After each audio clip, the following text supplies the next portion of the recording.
of Mexico had their houses. So thank you for being here, and thank you for joining this day.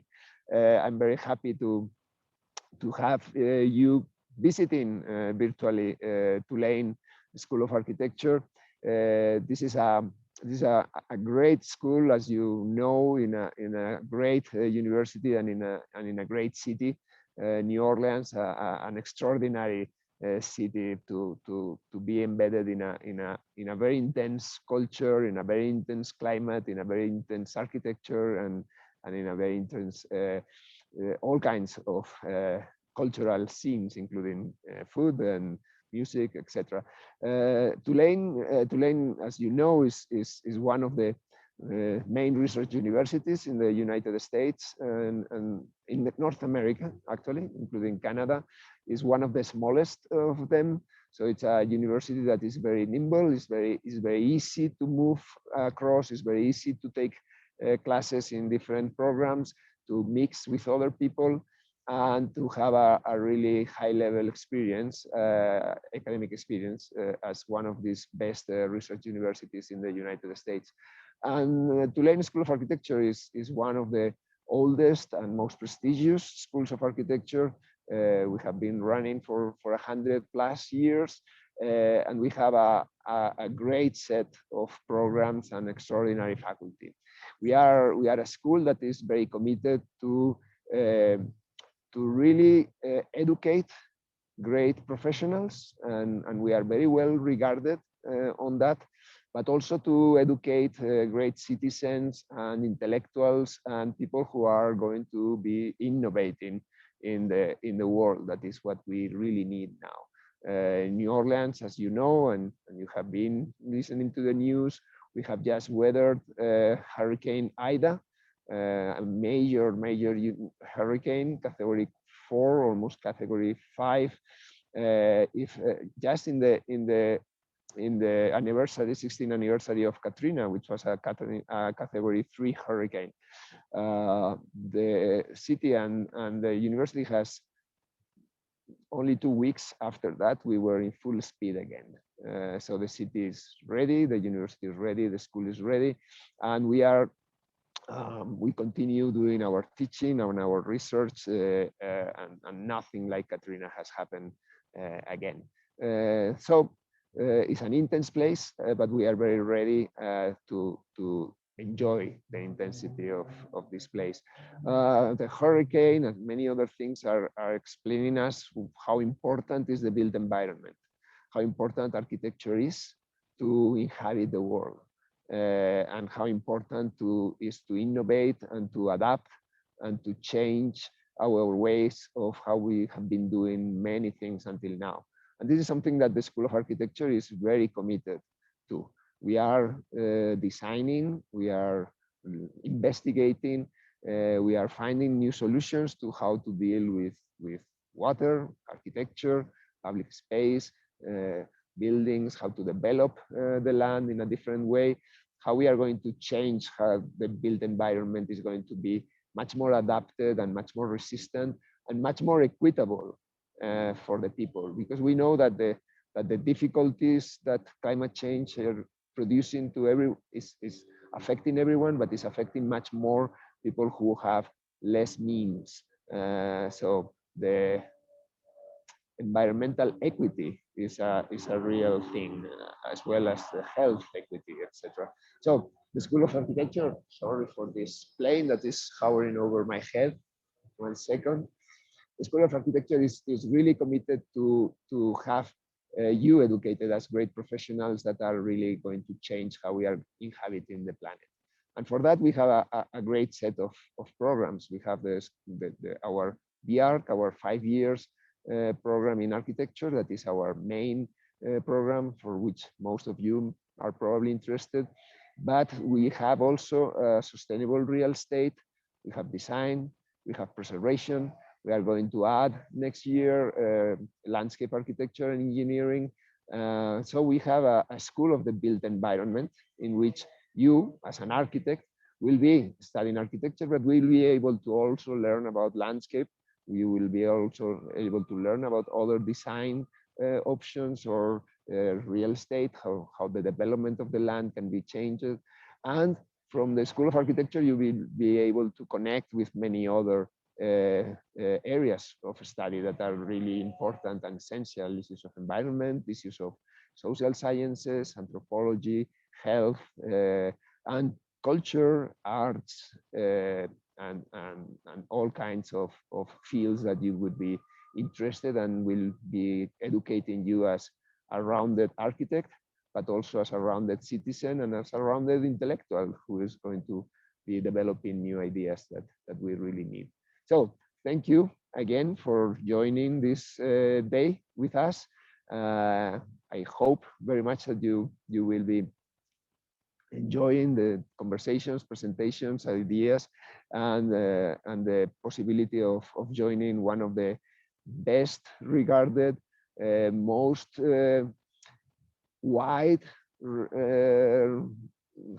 wide-reaching schools of architecture, because we are in New Orleans at Tulane, but our network expands all the country and beyond the country. And well, take your first step in your adult and professional life in the most exciting thing, because I can tell you, as an architect, designing something, getting it built, and seeing people using it is one of the most pleasant and satisfactory things that you can have, that you can see.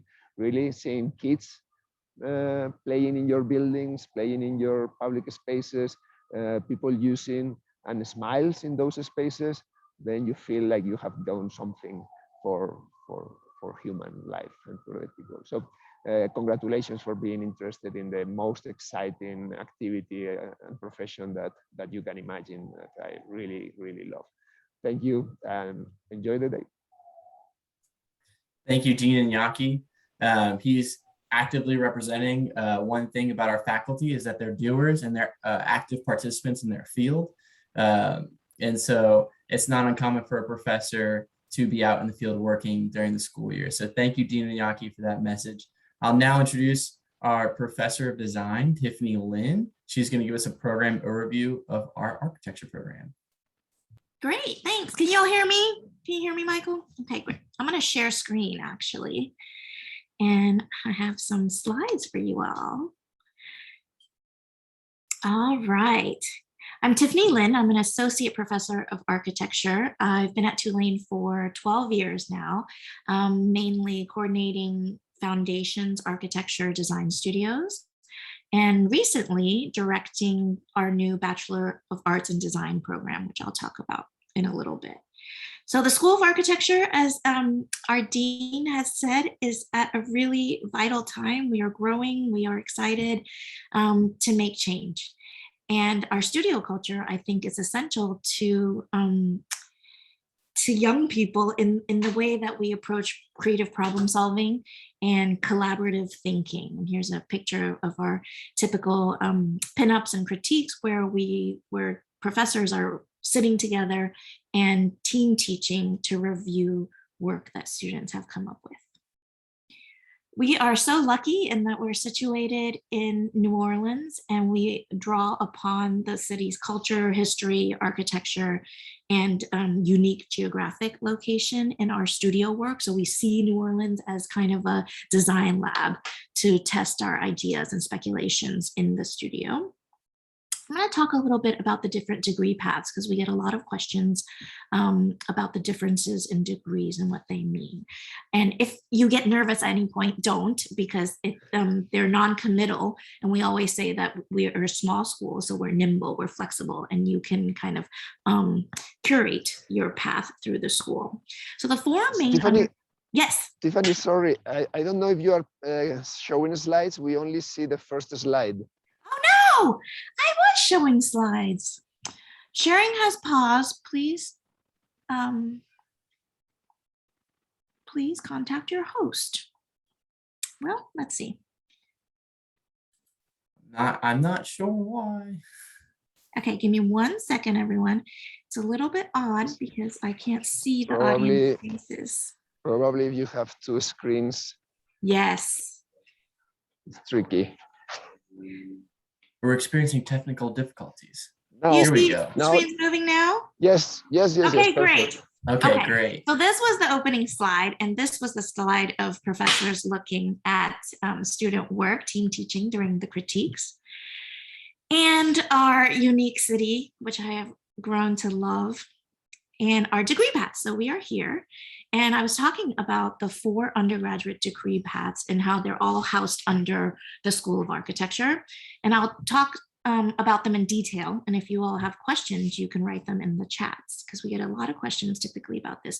The Bachelor of Architecture is the traditional 5-year degree track. It's a professional program, meaning after you complete the 5 years in architecture, you can take your exams and be a licensed architect. And we also have the 4-year Bachelor of Science in Architecture program, which is what we call a pre-professional program. Sometimes in our discipline, we call it a 4+2.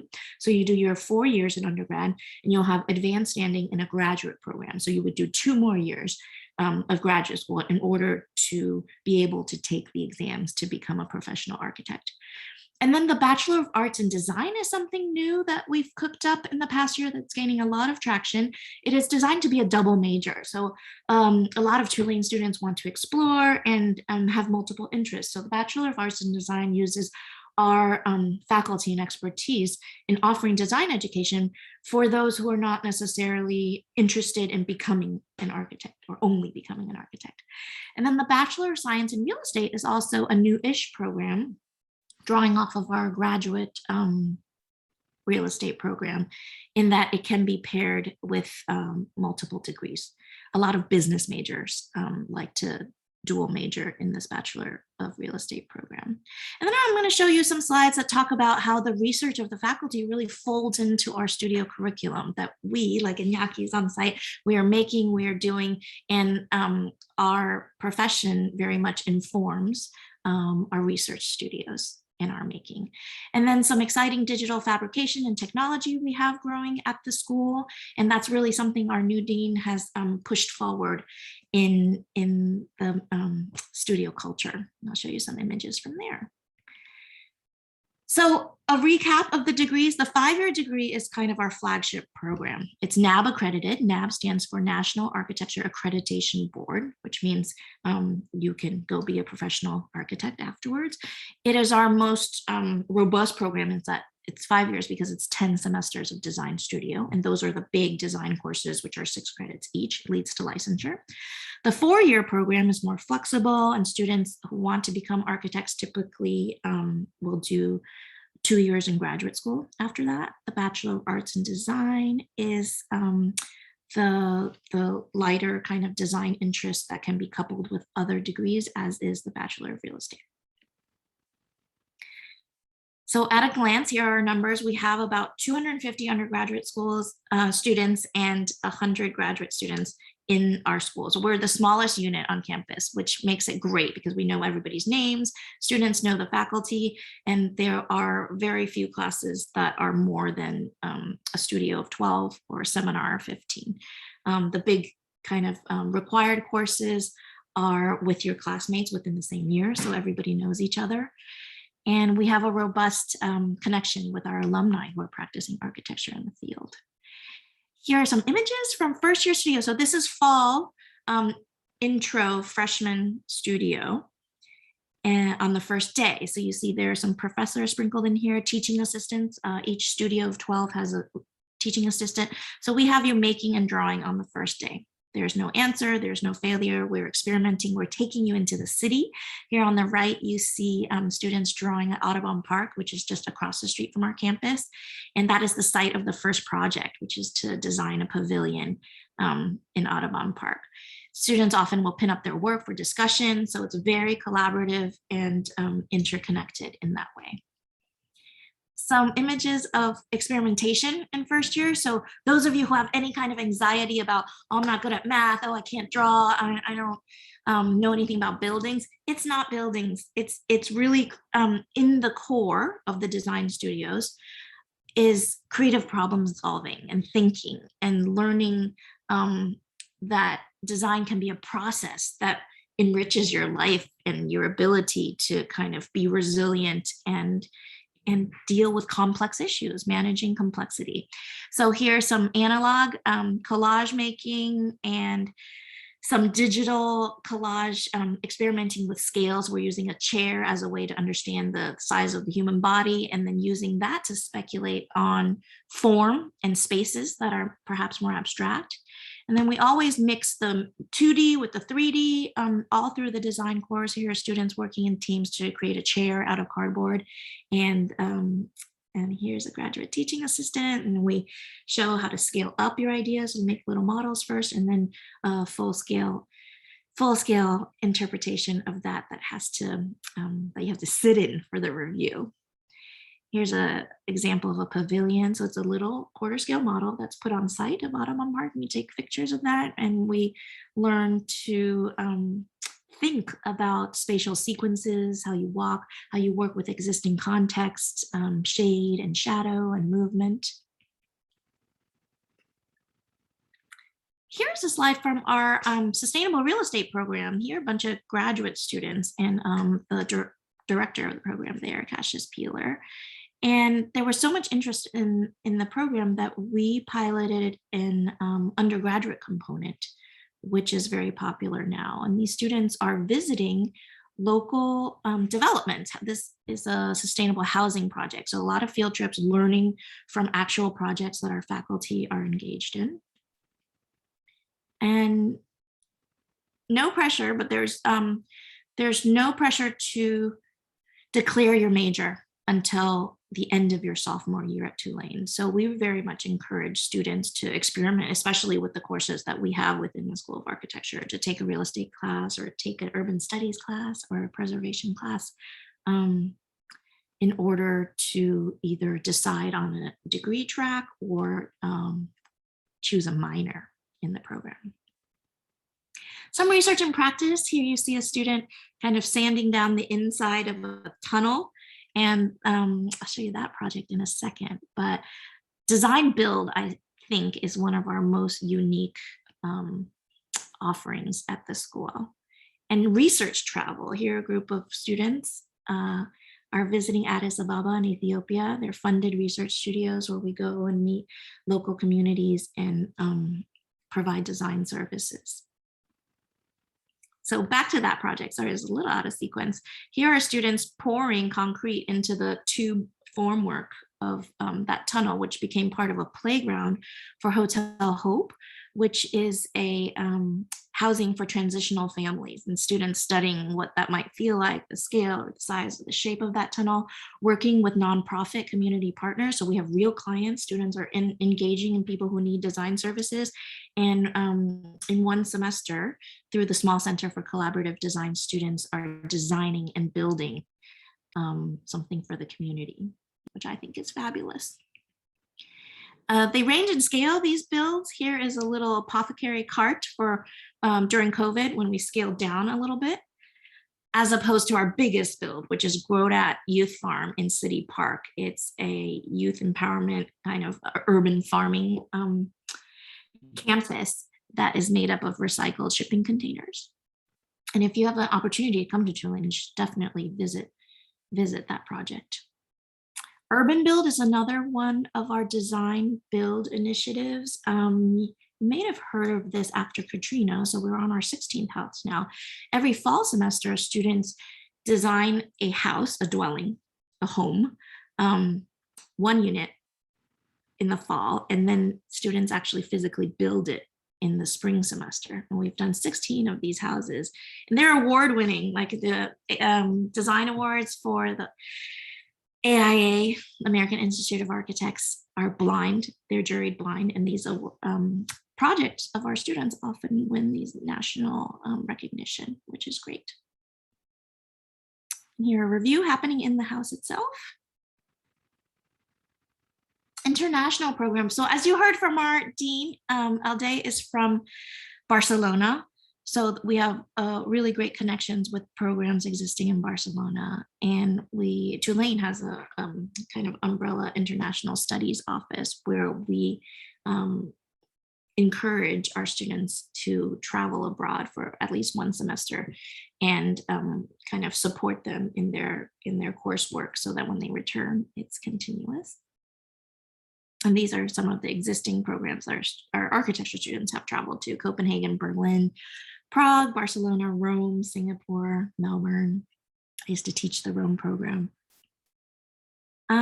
The virtual exhibition. So we have a really fabulous director of fabrication and digital, all things digital, who moved us online very quickly when the pandemic hit.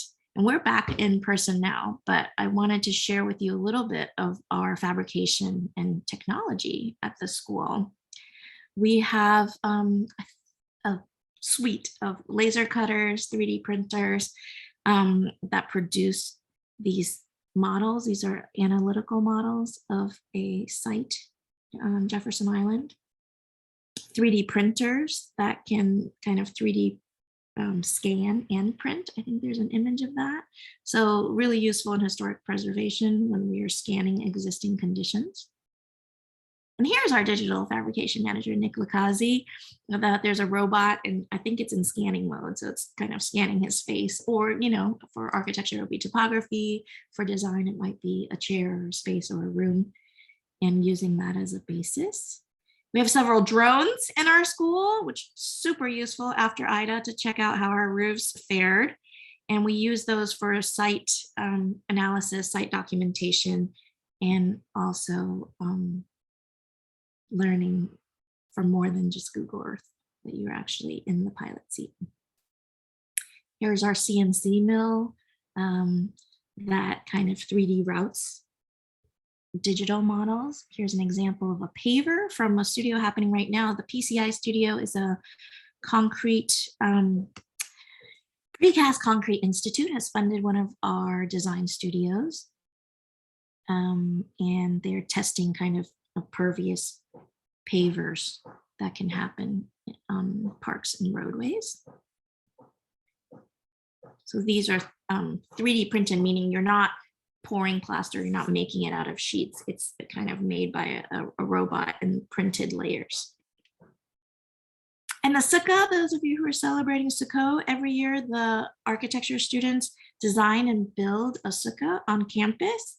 And here you see one from 2 years ago. The pieces were 3D modeled and then milled out of pieces of plywood and created this kind of beautiful screen against the backdrop of our student center, and had seating on the inside, and kind of was a really wonderful sculptural piece. So we are engaged in the greater university in that way in projects. We're situated in Richardson Memorial Hall, which is currently undergoing renovations. We're really excited about the new building that we're gonna have. And I wanted to switch, it's weird because I can't see you, but I'm gonna switch gears now to some portfolio tips, which I was asked to present.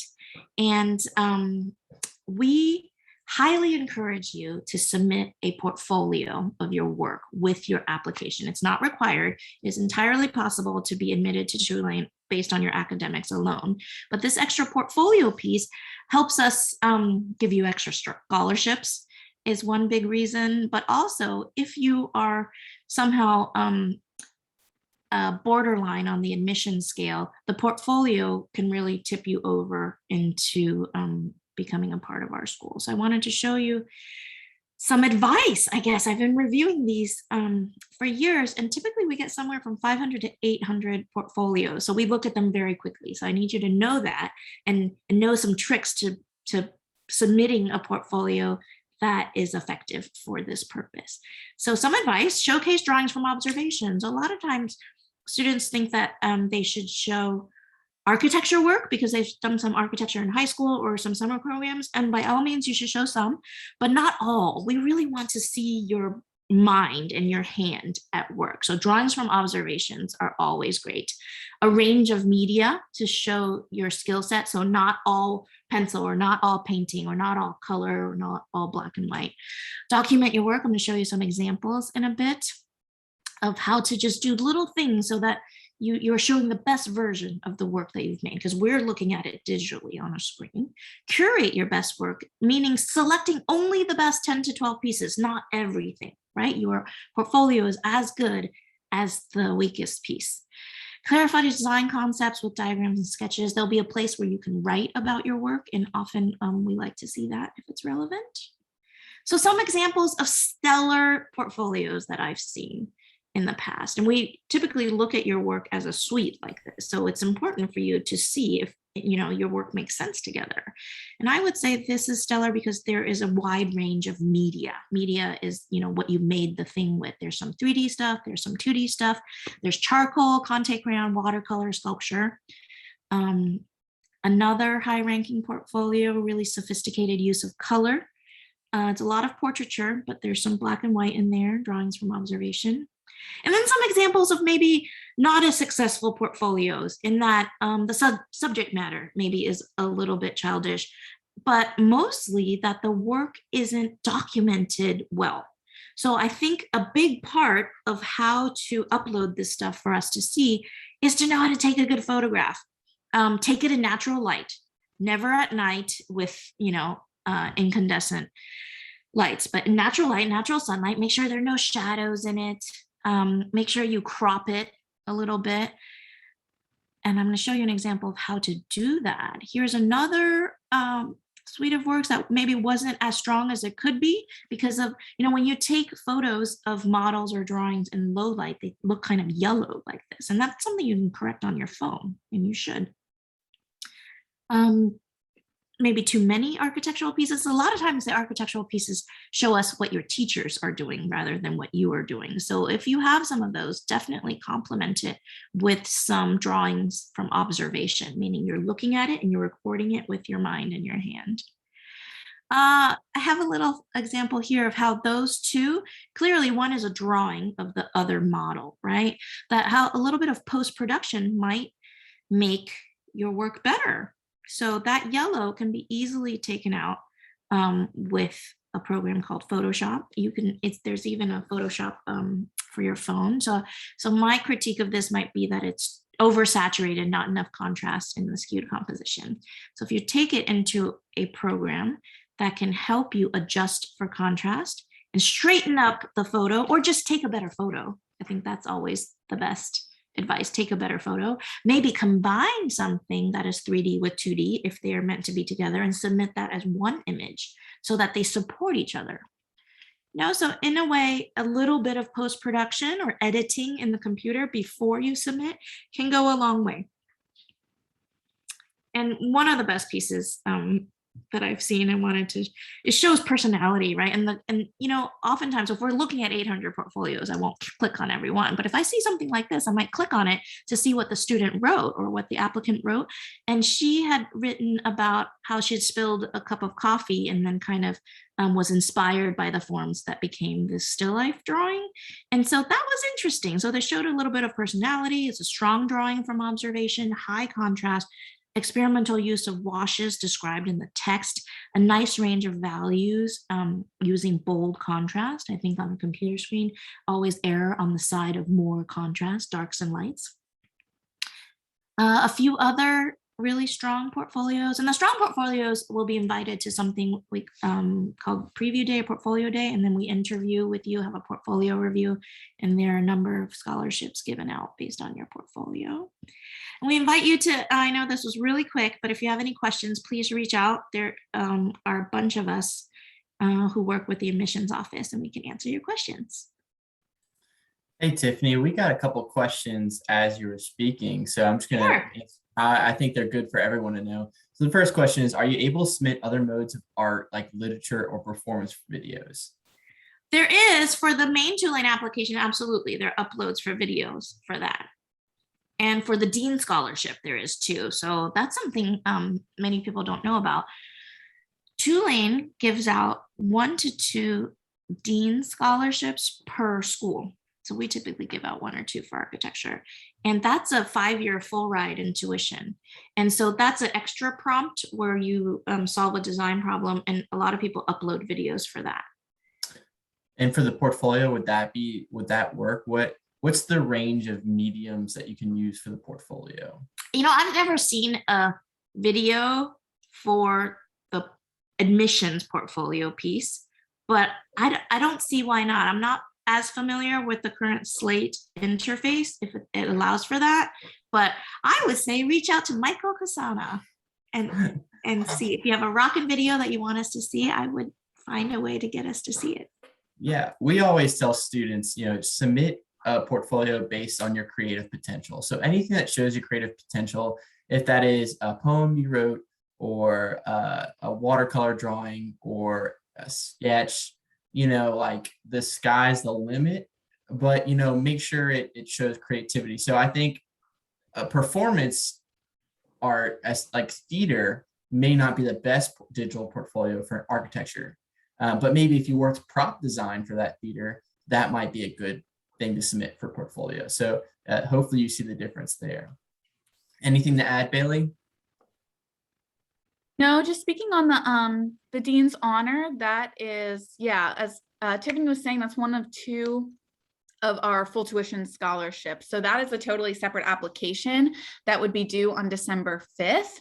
But anything related to that will also go through your GreenWave portal. So once you apply, we give you your own login to a GreenWave portal, and that's where you can see everything related to your application, if your application is complete, if you're applying for the Dean's Honor.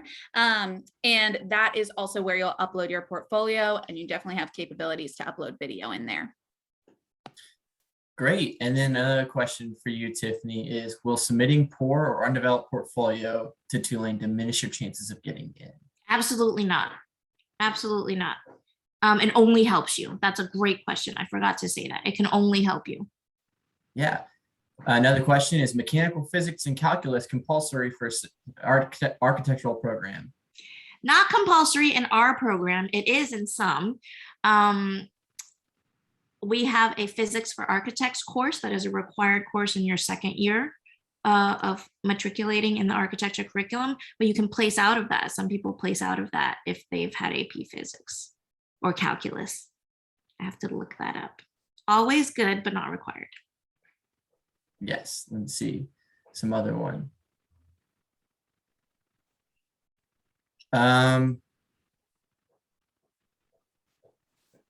Okay, great. That I see them. I see more questions. Do you see more questions? I'm going to answer them separately. I'm looking for the answers that generally hit all aspects of it, but those are pretty good. Tiffany, any last minute tips, tricks, or anything to add about the architectural program before we let you go? No, I think everyone should apply. Tulane has a free application. Is that still true, Bailey? Yeah, it's an endowment that we cover tuition costs, so it doesn't hurt to apply. And I look forward to seeing you next fall. Thank you, Tiffany. Thank you for that presentation. You're welcome. All right, everybody. I imagine applause. They're all clapping for you. All right. Well, we're going to move forward in our programming. We're going to move forward in our programming. Next up, we have a student panel. We have a couple of our students here. And we're going to answer, they're going to answer your questions. So please keep using the Q&A chat function. So what I'm going to ask our students to do is to unmute themselves and put their video on so we can talk to them. All right. Hey, y'all. These are our students. I'm going to ask that they introduce themselves, tell you where they are in their program, and a little bit about themselves. And just for our student panels to know, let's try and keep our answers maximum 90 seconds, okay? All right, so Charlotte, why don't you start us off? Hi guys, I'm Charlotte. I am in my last semester of the architecture program. So technically I'm a 5th year, but I didn't quite do the 5-year program. I double majored with another major. So I did the 4-year program. But I'm in my last semester, so I'm taking Option Studio right now. And I'm excited to talk to you guys today. Zach? Hi, my name is Zach. I'm a 5th year in the Bachelor's of Architecture. I came to Tulane from the ancestral lands of the Duwamish people, also known as Seattle. And I'm in my 5th semester as a TA for first year, along with Charlotte. So we're happy to answer your questions on that. So. Hey, my name's Ethan. I'm a 4th-year student going in the 5-year B-Arch program and then the Bachelor of Science in Real Estate program.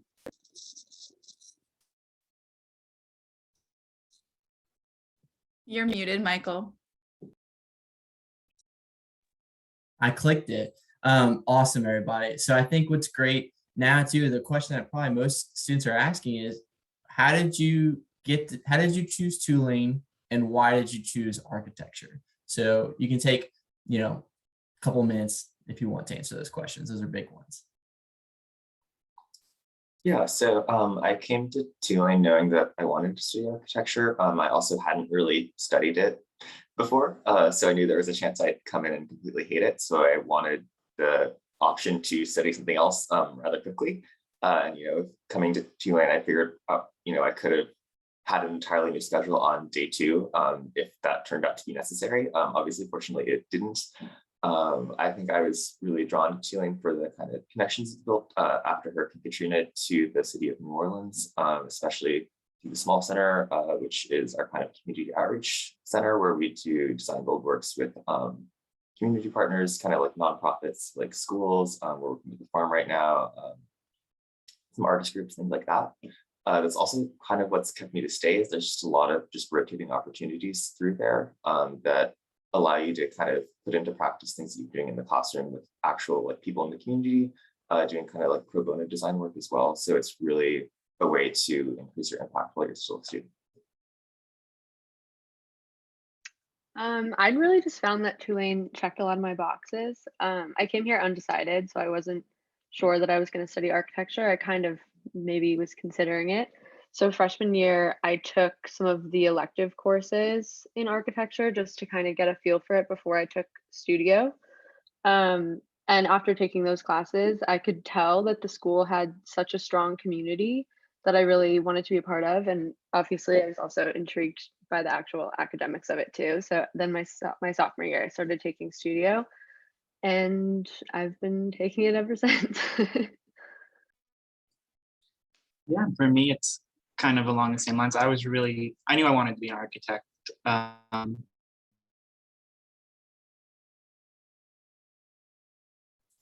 Oh no, internet connectivity issues. Ethan, are you there? We'll let him answer his question when he gets back. One of the questions that was presented to us is, what is the most difficult part of the program? I'm going to flip that on to be double. So what is the best part of the program and what is the most difficult part of the program? And Charlotte, why don't you start us off? Should I do best or most difficult first? Whichever your heart desires. Okay. I think the most difficult is probably just the adjustment to the course load and the type of coursework that you'll be doing. I know for me, I hadn't really done much like studio type work. Like I hadn't really taken even very many art classes in high school. So it was an adjustment for me. And also definitely like time management, learning like I'm doing my work in studio. Like I'm not like doing it at my house or my dorm room or something like that. But then along with that, I think the best part for my experience was spending all of that time in the school and with my colleagues and really getting to know them and being a part of the really strong in the architecture school. Yeah, I think along similar lines, for me, the most challenging part just boils down to time management, because in a studio course, you're kind of creating artwork and it's, really well researched and, it's a lot of it is just like artwork. And with that kind of means that you decide when you're done. So, you could spend a ton of time on it, but then you won't have time for your other classes or something like that. So it's kind of this balance of like, what is something that I can be proud of while still maintaining time for both myself and my other commitments. I think just for me, the best part has kind of been my experiences with just various faculty. I've always felt just really supported by them. Even the ones I don't interact with much, they really make the effort to make the school more of a community. You get to know them really well during your time here. It's a pretty small school, which I think one of the benefits is you do end up being on a first name basis with most of the professors that you run into on a daily basis. Yeah, that's great. So we've seen a lot of questions that are kind of similar in the sense of like, what do I need to do in high school, or what do I need to know before I go into the program? A lot of the things focus on like physics or math, drawing. So can you speak to those kind of skills? Yeah, so like I said before, I didn't have that much experience with art in high school. I had taken like a civil engineering and architecture course, so I kind of had a like introduction to it, but I didn't have much of an art background. Um, which, it's definitely helpful to be really artistically inclined, but it's not at all necessary. I think it's mostly important that you come in with an open mind and you're ready to learn things. And you're kind of just ready to like dive in. Yeah, I was kind of similar. I did a 2-week architecture camp at the University of Washington and a drawing class at North Seattle Community College. And that was the extent of my preparation, so to speak. But the curriculum, I think, does a really good job of kind of like teaching everyone the basics. Charlotte and I just wrapped that up with first year on Wednesday. So we kind of assume that everyone comes in knowing nothing.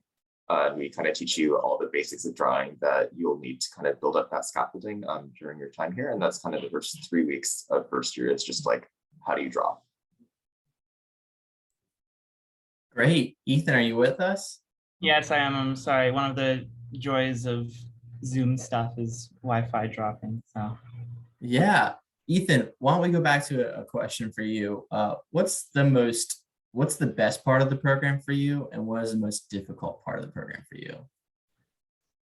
that's a great question. I'd say the best part of the program is seeing things that you've worked on get built, which is generally comes along later in your education towards your junior and senior years.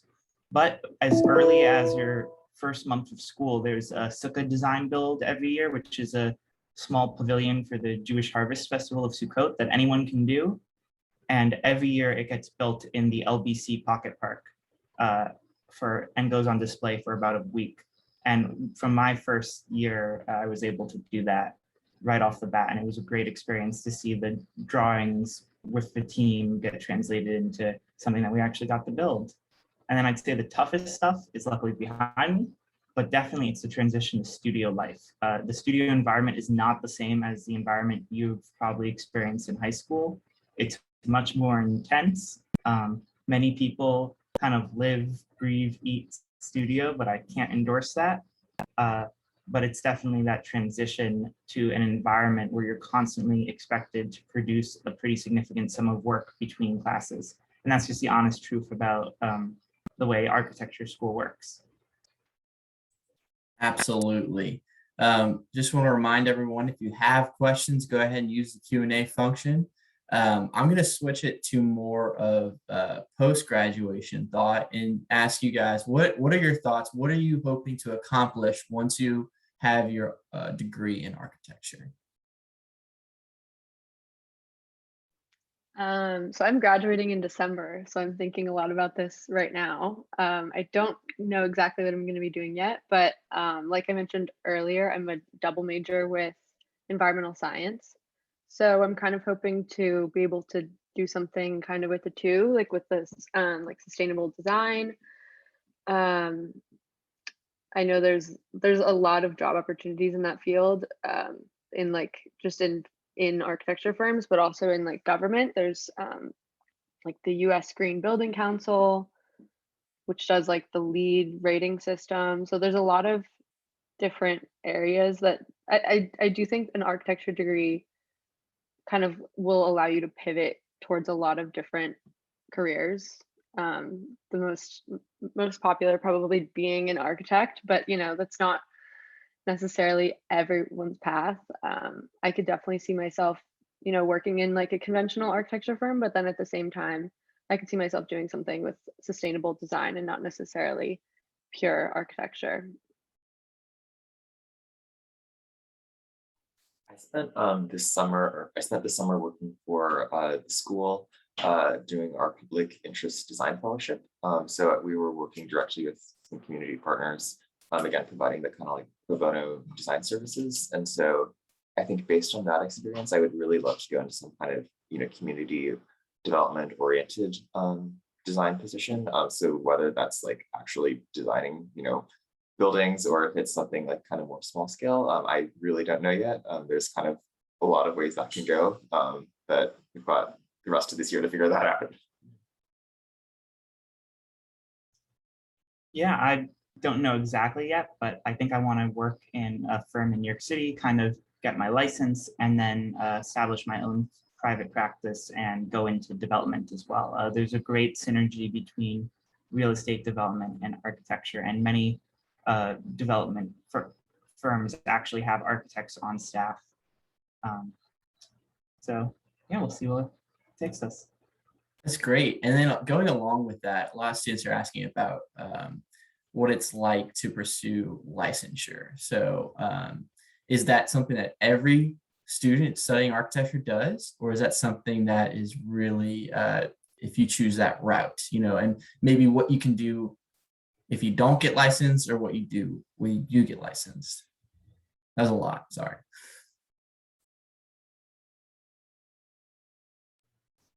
I think that's a good question. I'd say for the Bachelor of Science in Architecture, maybe it's around half of people get a license.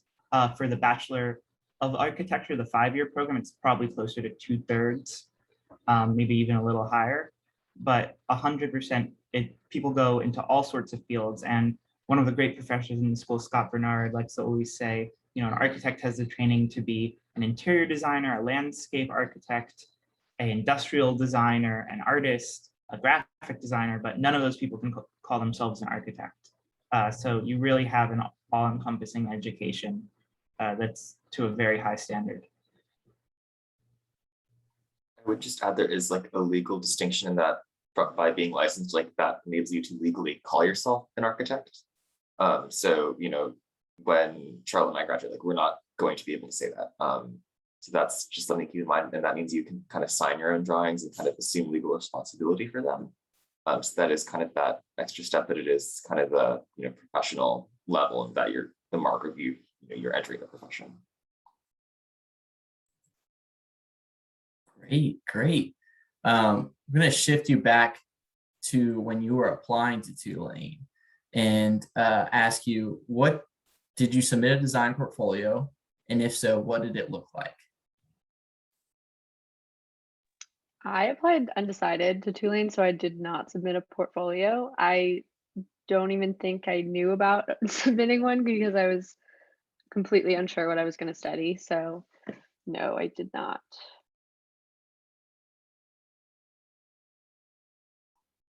I did. I think it was just a mix of, some kind of basic models and just a bunch of kind of like drawings, a mix of like ink and charcoal and things like that. Looking back on it, it was really bad. So I think what Tiffany said earlier about it could never hurt you. That was probably in my case, but it was just pretty simple. I think, I don't know if they still use Slideroom, but it's just you kind of upload images to this online repository. It works pretty quickly. Yeah, and I also submitted a portfolio. What did it look like, Ethan? I had been a AP Art student, so it was mostly just my AP Art portfolio over again. But definitely, Tiffany's totally right. The presentation makes all the difference. You can have a great work of art in terrible lighting, and it won't even get picked up over what could be 2 lines, like a Sharpie marker and a pen making 2 lines on a perfect white sheet of paper.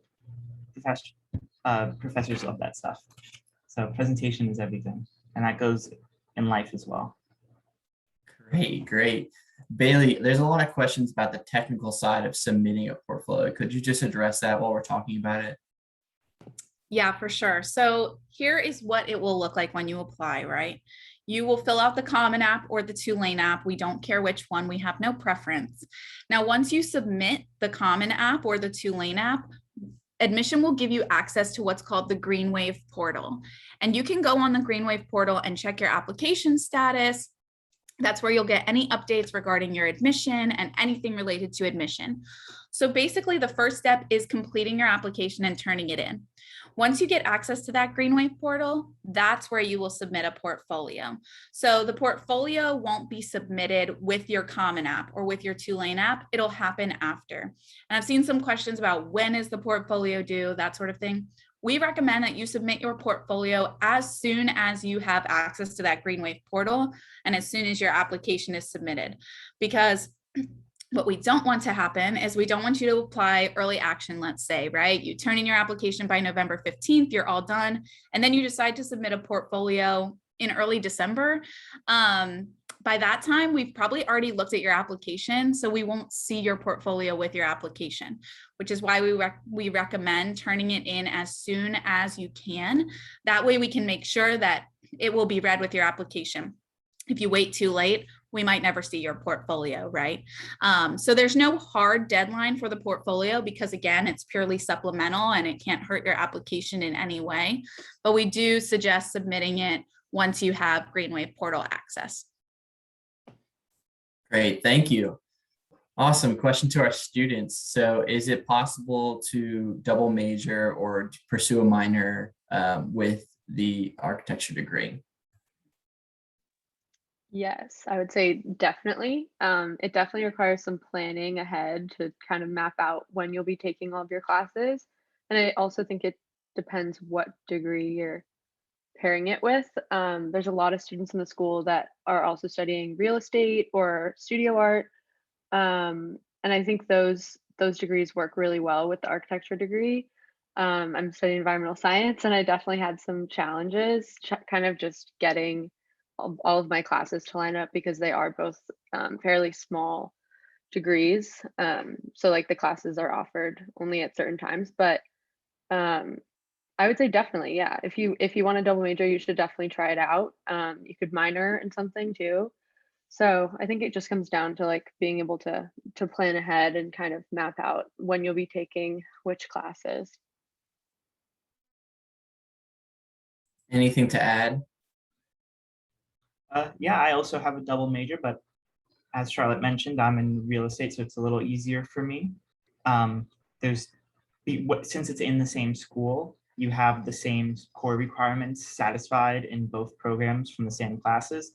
So I've only had to take about an extra 30 credits to add the second major on.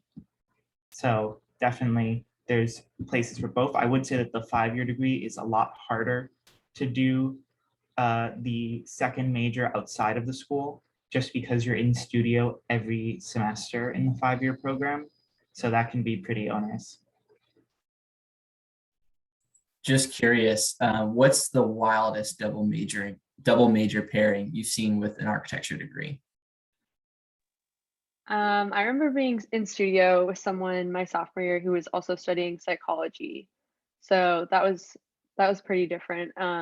I forgot to mention earlier, my other major is in the School of Science and Engineering. So that's kind of what Ethan was explaining. It's not in the same school at Tulane. So there are some different requirements. Great. Now, one thing I hear a lot from students is, if I'm an architecture major, will I be able to have a life outside of the studio? Can y'all speak to maybe what you do outside of architecture at Tulane or abroad or in the city?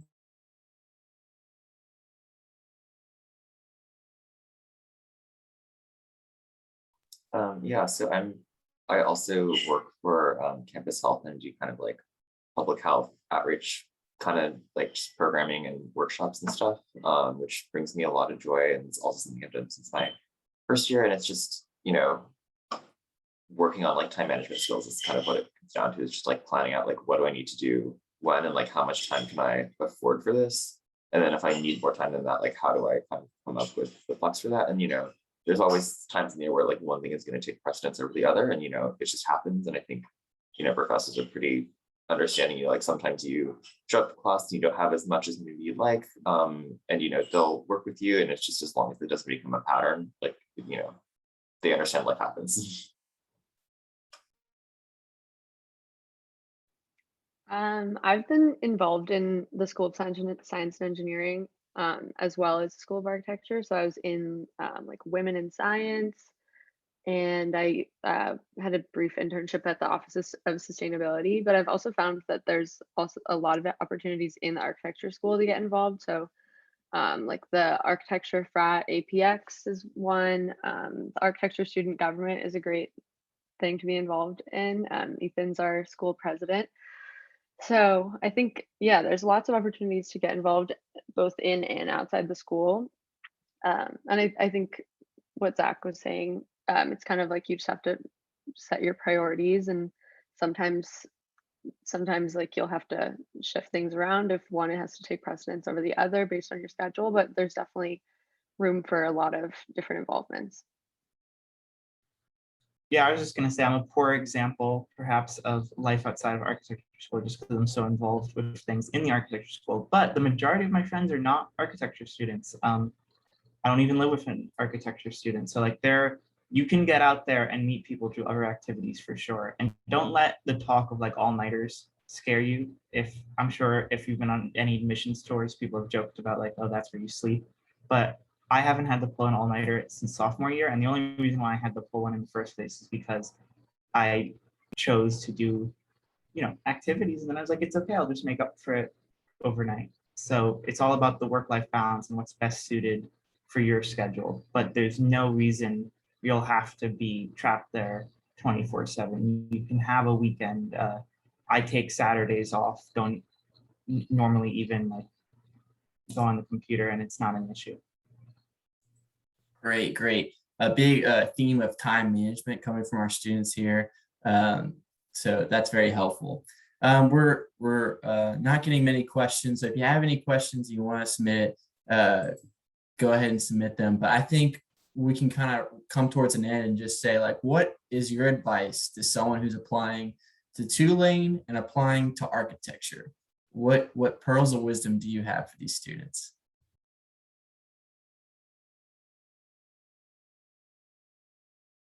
Yeah, take a second. I think across both questions for Tulane and architecture, it's really just about like saying yes to a lot of different things. I found that to be really helpful freshman year, whether it was like people I was meeting or clubs I maybe wanted to join or classes I thought would be interesting. It was kind of just about giving everything a chance and keeping an open mind. And when that comes to architecture, it was kind of a bit like a little bit different, but still just like being really open to like learning new things and trying things that I'd never tried before. So yeah, I think I would say just keep an open mind about everything that's gonna hit you in the first semester of class. I think so. The first thing I'd say is just be open to taking risks. So I was like really concerned about like making this decision where I'm going to be in this place for the next 4 years, but that's not necessarily the case. Like if you come here and you don't like it, like you could leave. Transferring is always an option. And same thing, like you go to another place and you're like, maybe this isn't ideal. Like maybe you come back here. Like just know that it's not the final decision. And I think the option that puts you further out of your comfort zone might be the best for long-term growth, even if it doesn't work out immediately. The second thing is I want to share the worst advice I got before coming to college, which is that it doesn't matter what city you're in because you're never going to leave campus, and that is absolutely not true. I think the city you're in is so important because that kind of determines like what it is you're going to be doing outside of school, like what's going on around you, and just kind of the cultural milieu that you're in. And I'm so glad that I ended up in New Orleans and have had these, 4.5, almost 5 years here to kind of just explore a new place and kind of understand new culture. And there's just so much that happens in the city that's really rich, and you can, engage with it as much or as little as you'd like. But it's this incredible wealth of opportunities, and I hope wherever you end up, you find a similar location. Yeah, that segues great into what I was going to say, which is get out there. There's so much more to the city than Uptown and even the French Quarter. And you'll be amazed what you can find off campus as well that will also enrich your architectural education.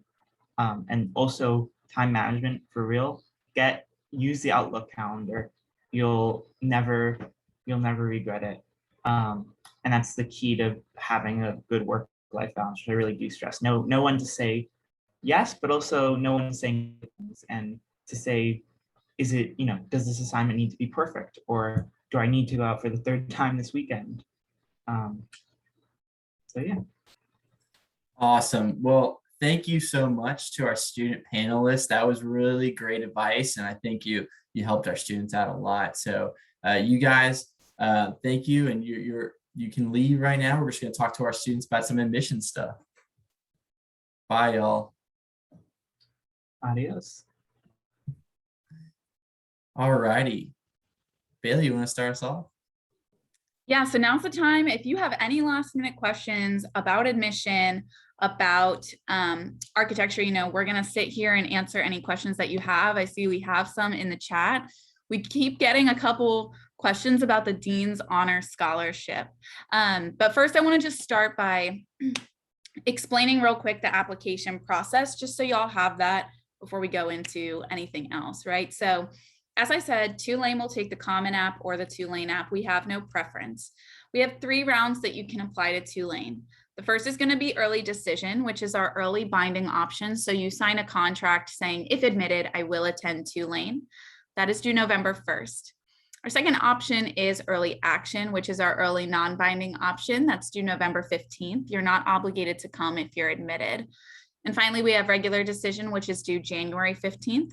Piece of advice to all of you who are in attendance: do not apply regular decision, okay? It is our most competitive round. So if you want the best chance of getting into Tulane, then your best options are either early decision or early action, and both are great options. Now, when you apply, we do holistic review. So we're taking a look at everything that you've given us, okay? Your academics, extracurriculars, your essays, guidance counselor letter of recommendation, and your demonstrated interest. The portfolio, as we've been emphasizing throughout this whole event, is totally optional, and it can never hurt you. It can only help you. Okay, so your main admittance is going to be based on your regular application, just like any other Tulane student, regardless of their major or regardless of their interests. Once you submit your application, if you apply early, and only if you apply early, then you can apply for a full tuition scholarships, okay? If you apply regular decision, you cannot apply for a full tuition scholarship. The first is the Paul Tulane, which is an essay-based scholarship. So we give you 5 prompts to choose from, and you choose 2 to answer. And the second that we've been discussing a lot today is the Dean's Honor Scholarship. It is a project-based award. So you would do some sort of creative project. In the past, we've had people who have created whole comic books. We've had people who have done some woodworking and sent in an item physically to our office. We've had people who have done big service projects in their hometown, and they create a video or a vlog on it, and they send that in, right? And then you do some sort of written portion explaining your work. That's the Dean's Honor Scholarship. Those are due December 5th. So again, hence why you have to apply early in order to apply for these. But that is what you're looking at. And then you would hear back probably sometime in the early spring, whether you received a full tuition scholarship. Now, we do have some other more specialized scholarships that are available to you. The Community Service Fellowship, there's a musicianship award, but obviously the most important to y'all is going to be the Architecture Portfolio Award. And that is based on your portfolio and also an interview that we will do with you in the spring. The Architecture Portfolio Award is worth up to $10,000. It's a one-time award. So that means it would be applied to your first semester at Tulane. It's not one that you get every single year, but definitely would be beneficial to you as an architecture student. So that is pretty much, I think I've answered any questions that came up about the Dean's Honor Scholarship. So Michael, I don't know if there's a question in there that you want to take somewhere, or if you want me Yeah, to. I can talk about 2 questions that I see. So first, about another chance for an open house for architecture. There won't be another chance for applicants. We will have an admitted student open house in the spring. So our face-to-face open house is next weekend, but it's all the same information. So if you came to this one, you're good, you've gotten it. But we always encourage you to come visit campus when you can. Do you need to have a high GPA to be certified for an architecture program? I mean, to get into the program, you're going to need to meet the academic requirements of the school of Tulane. To get the license, I believe that GPA is about a 3.0 to be a licensed architect. So it's just something to keep in mind there. Bailey, why don't you take it away? Yeah, and again with admission, we're never admitting you into a specific school or major, right? So even if you apply, let's say you apply as a neuroscience major, right? You're interested in architecture, so I don't know why you would apply as a neuroscience major, but let's say you do. You are never obligated to do that major. You could show up to Tulane as a neuroscience major on day 1, and day 2, you're like, actually, I want to be an architect, so I'm going to switch into architecture. So therefore, like Michael was saying, you just have to meet the general requirements to get into Tulane. We don't have a GPA minimum or a test score minimum. So apply with whatever you've got. And again, it's totally free to apply. Let's see. So there's a question, does applying early decision increase your likelihood and quantity of financial aid when compared to early action? So applying ED or EA, nothing hurts your financial aid. Now, financial aid is going to be your need-based aid, right? So that's what you need in order to attend. That's going to be FAFSA, the CSS profile, and that all goes through the Office of Financial Aid. However, through the Office of Admission, there is something called merit aid. Merit aid is different from financial aid. It's not based on your financial needs. It's based on your academics purely.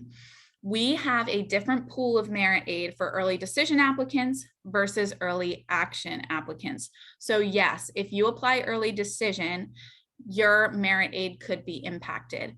When you're admitted to Tulane, you would find out in your admittance letter if you received any merit.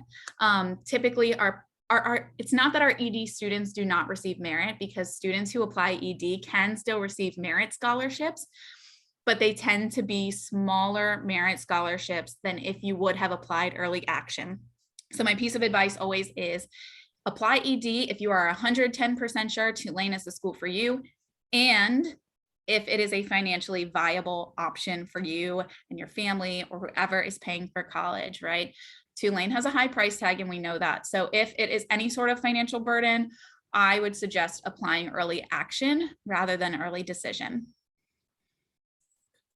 Great, and I'll go ahead and answer the 2 questions we have in the chat, and then I'll have Bailey answer a question about SAT or ACT, whether we should submit those. Okay, so our foreign programs, our study abroad programs, if you're in the 5-year Bachelor of Architecture degree, we usually, that is set for your 4th year in your fall semester. In all other degrees in the School of Architecture, we say the sophomore or junior year. You can take some study abroad opportunities.